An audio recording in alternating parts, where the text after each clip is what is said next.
How are you guys doing? Jason Andrews, aka the All-American Driver, and I was digging around on the internet a few days ago, and I found out that the values of the GT350 are skyrocketing.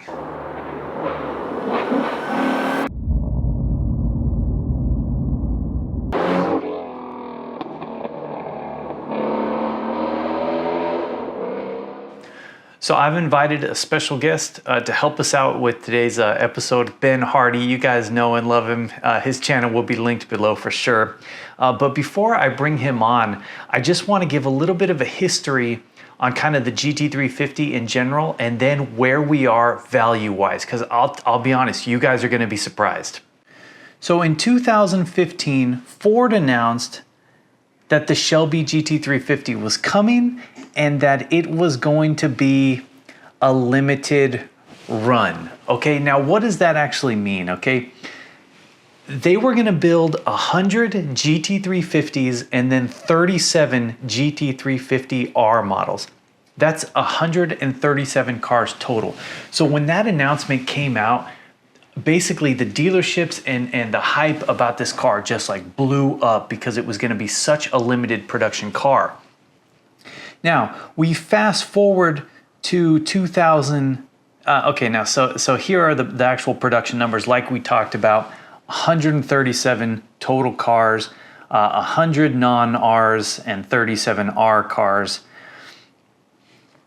2016 comes around. A year later, they built almost 6,200 GT350s, okay, including the Rs, right? So they built 643 non-Rs, and then you guys do the math, and that's how many Rs they did, right? It looks like 600, maybe almost 600 Rs in 2016. So already, Ford went from building 137 to 6,200 cars, right? This is where we started to see that bottleneck at the dealership, where dealers were asking $10, $15, $20, $25,000 over MSRP for the GT350s, especially the Rs. Now, this trend continued in 2017. Again, this is the year that my car, was built. Okay, this was the highest production year of all time, right? They built over 7,000 GT350s. 6,100 right here, 6,100 GT350s, and then you guys do the math, almost 1,000 GT350Rs. Now, if we wanted to see this year, right here, this is for 2017 GT350R white. Right there, that's how many of my car they built, 114 white with blue stripes, red accent GT350Rs, okay, just for us to know. Fast forward again to 2018, numbers slightly went down, right? We got 43, almost 4,400 total cars, 3745 being the standard GT350, and then what is that? Maybe 600 or so GT350Rs. Now, we were still around this time, we were still thinking, we didn't know that Ford was going to continue to produce this for another couple of years, right? I think that production on the 500 got pushed back a year. I think that they were planning to bring that out in 2019. So these 18, 19 GT350s, these numbers went down a little bit. So just to compare, my car, the 2017 GT350 to like a normal Mustang. I mean, they basically built in the entire year. Ford built, how many GT350s that they built like in 1 month of just like normal Mustangs. Look, 5,000, 8,000, 9,000, 8,000, 8,000, 6,000, right? Whatever.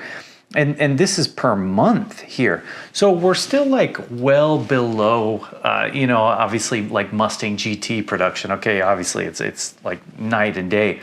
But still, for Ford to come out and say that this is an extremely limited production run, and then to go and build you know, 5, 6, 7,000 cars. I mean, that's arguably not really considered, you know, like ultra low production. So, and then what happened? You know, the GT500 finally came out. And so for basically this whole calendar year, you know, Ford has been fighting sales between, okay, the GT500, and then we still have the GT350, the GT350R.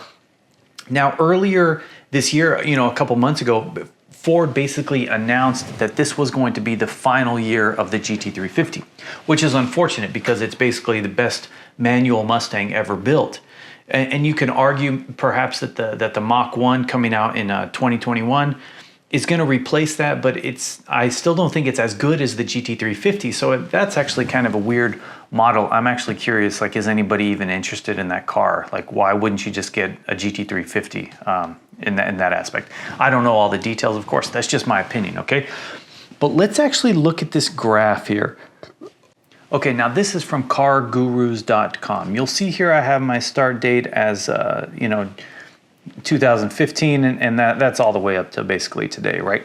So somewhere over here, this is the start of the GT350 market, okay? We're right at $61,000, $62,000, which was basically MSRP on these cars at that time, right? Obviously, we have a huge spike, okay? It went up to almost $70,000 on average. Okay, that's on average, and that's because dealers were actually getting the $10,000, $15,000, $20,000 over markup. Actually, dealers still are charging over markup. I know a guy who has, he ended up buying a new Supra, and but he was in the market for a GT350R down in Florida, and he couldn't find one at MSRP, so he got a Supra. And anyways, a little side story.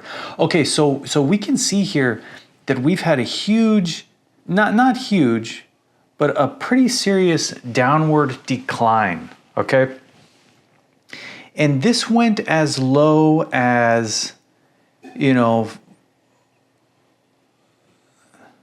yeah, this went almost to $45,000 on average, right? On average, the average sale of a GT350, a 2017 GT350, okay? I'm looking at these numbers because that's my car, but this graph is pretty similar to all GT350s, right? 2015 and up. This is not specific to the R. I imagine the R's curve would be higher, slightly higher, okay? So then Ford comes out and makes the official announcement, and look what happened to the values of the car right here.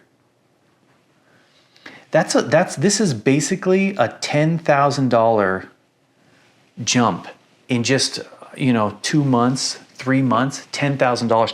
Now, it does look like it's kind of flattening out from what we can tell, but I think overall this is like really good news for the GT350, specifically the R, because again, that number I'm sure is higher than what this graph is showing. You know, we're probably upwards of over 55, maybe closer to 60,000 currently for the 2017 R. You know, in good shape, low miles, you know, not you know, beat on or anything like that. This is basically what I know. I want to turn it over to Mr. Ben Hardy. He is a dealership guru, a used car, you know, ex-salesman, guru, YouTuber, automotive, you know, enthusiast YouTuber, and he is incredibly knowledgeable with this stuff. So without further ado, Mr. Ben Hardy, will you please talk to us about the used car values and kind of what you think, like where the GT350 and GT350R specifically, where those are going? Hey everyone, it's Ben Hardy here, and if you aren't familiar with me for some reason, I worked in the car industry for about 3 years. I sold cars for a while, and then I did some stuff with management, and doing that I had to research into the new and used car market all the time, and now I review new and used cars, and I still have to research into the market, not just for the reviews but for other videos as well. And with all this research, it kind of gives me a little bit of a different perspective on things, and it gives me a broader perspective on the market in general, and this will relate to the GT350 and GT350Rs very, very well. So we actually have to go back in time a little bit to before COVID-19. So before COVID-19, most cars were on a regular depreciation rate. Some cars were actually increasing in depreciation just because manufacturing was at an all-time high, but car sales were not. And so manufacturers were just pumping cars out like crazy, and dealerships were kind of struggling to sell them. And you kind of fast forward to COVID-19 after that, and manufacturing completely shuts down. So the supply and demand completely shifts. It goes from there's too many cars to now there's not enough on the market. And this created kind of what we're in right now, which is a little bit of a bubble until manufacturing increases again to the point that it was at prior. And because of this bubble, car prices have just inflated for new cars and for used cars as well. Again, just think supply and demand. Right now, not a lot of people are really comfortable with air travel. And so a lot of households that used to not really have a car now so that they can go on vacation, so they can get transportation, all that kind of stuff. Because again, not only air travel, but there's other forms of transportation, right? Bus transportation, trains transportation, all that sort of public transportation that people aren't comfortable with using anymore because of COVID-19. And so everyone's buying a car right now because everyone wants to be, again, in their own little bubble so that they can keep themselves safe. So the supply and demand is just astronomical right now. And so most cars have actually flatlined with their depreciation curve. This is most cars. However, with the Shelby GT350, it has two things going for it. So the first thing, right, is everything that's happening right now. And then the second thing is the fact that Ford announced that they are no longer going to be making the car. And so unlike other cars that have had just a flattened depreciation curve, the Shelby GT350 and GT350R have actually appreciated slightly, and this is just because the supply and demand is crazy right now. But then people are like, well, I'm not going to be able to get one because Ford's not going to make them anymore. And so then that pushes the demand for that car even greater or even higher than before. And just because of this whole situation now, you're going to see the prices go up. And I know that after saying all this, a lot of you are going to be asking, hey, well, what's going to happen after manufacturing increases, all that kind of stuff? Is the Shelby GT350 and 350R going to just go back down to what it was prior? And I don't think so. I think for a lot of other cars that are still being manufactured, they will go back down to their regular depreciation curves. But with this situation that's happened, and with the fact that manufacturing is completely going, or the GT350 is just not going to be manufactured anymore, I think that the value isn't going to necessarily keep creeping up. I think that once everything kind of normalizes again, it's going to hold where it's at for a while. And then I think after a few years, then it'll start creeping up again because we're going to be seeing more and more electric vehicles, less V8s, less manual transmission cars. And so it's going to make that car more and more desirable. And so my biggest piece of advice is, if this is a car that is your dream car and it's something you've always wanted to own and you have the means to buy it, I would buy one now, because right now, obviously the supply and demand's crazy, so you're gonna have to pay a little bit of a premium for it, but it's going to be worth so much more in the future with everything that's happening. And so that's one of those cars that, I mean, it's almost like it's an investment. Okay, Ben, so thanks so much for sharing that stuff. You know, you have a very good insight on kind of what is going on with dealerships and markups and things like that. So, you know, super pumped to have you on the channel. Again, follow Ben Hardy. He's a cool guy. He does a lot of cool stuff. Him and I go back and forth constantly on Instagram. You know, he's getting the new TRX. Are we going to run it against my Raptor? You know, what's going on with all this stuff. But great guy. Anyways, give him a follow. That's it for today. Thanks so much for watching. I know this was kind of like an analytics style video, but this stuff is kind of interesting to me, and I know that most of my followers are Mustang enthusiasts or car, and you know, obviously car enthusiasts, and you guys might find this kind of interesting as well. So again, Jason Andrews, the All-American Driver. Thank you guys so much for watching. I'll see you in the next episode.